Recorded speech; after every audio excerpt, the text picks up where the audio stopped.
Hello viewers, நாட் ஜூஸ். Dinosaurs. சைனாவில் டைனோசர் எக் ஒன்று கிடச்சிருக்கு. இது பார்த்தீங்கன்னா 66 மில்லியன்லேருந்து 72 மில்லியன் இயர்ஸ் பழசுன்னு சயின்டிஸ்ட் கண்டுபிடிச்சிருக்காங்க. இந்த முட்டைக்கு ஒரு ஸ்பெஷல் இருக்குன்னு சொல்கிறாங்க. இந்த எக்குக்குள்ளே இருக்கிற பேபி டைனோசர் பிறக்க போகிற ஸ்டேஜில் இருக்கும்போது அதுக்குள்ளே பேரழிவு ஏற்பட்டுருச்சு. இந்த டைனோசருக்கு பேபி இங்லியாங்னு பேர் வச்சுருக்காங்க. இந்த எக்குக்குள்ளே இருக்கிற குட்டி டைனோசர் உடல் அமைப்பை வச்சு இது ஒவிராப்டரோசர் டைனோசர்னு கண்டுபிடிச்சிருக்காங்க. இதுக்கு 2 கால்களும் பறவைகள் போன்ற உடல் அமைப்பு இருக்கிற டைனோசர். சீனாவோட கான்சோன்ற ஊரில் ஜியாங்ன்ற மாகாணத்தில் தான் இந்த டைனோசர் முட்டைகள் கிடச்சிருக்கு. இப்படி கருவில் டைனோசர் இருக்கிற மாதிரி முட்டைகள் கிடைக்காதான். இது ரொம்ப ரேரானதுன்னு சொல்கிறாங்க.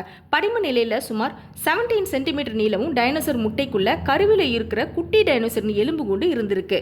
தலையிலிருந்து வால் வரைக்கும் இந்த குட்டி டைனோசரோட லென்த் பார்த்தீங்கன்னா 27 சென்டிமீட்டர் இருந்திருக்கலான்னு சயின்டிஸ்ட்ங்க சொல்கிறாங்க. இந்த முட்டைகள் 1999 கண்டுபிடிக்கப்பட்டு இங்கிலாந்து மியூசியமில் வைக்கப்பட்டது. 2005 யூகேல இருக்கிற யூனிவர்சிட்டி ஆஃப் பர்மிங்ஹாம் அதிலிருந்து சயின்டிஸ்ட்களோட உதவியோட இந்த டைனோசர் முட்டையை திரும்பவும் ரிசர்ச் பண்ணியிருக்காங்க.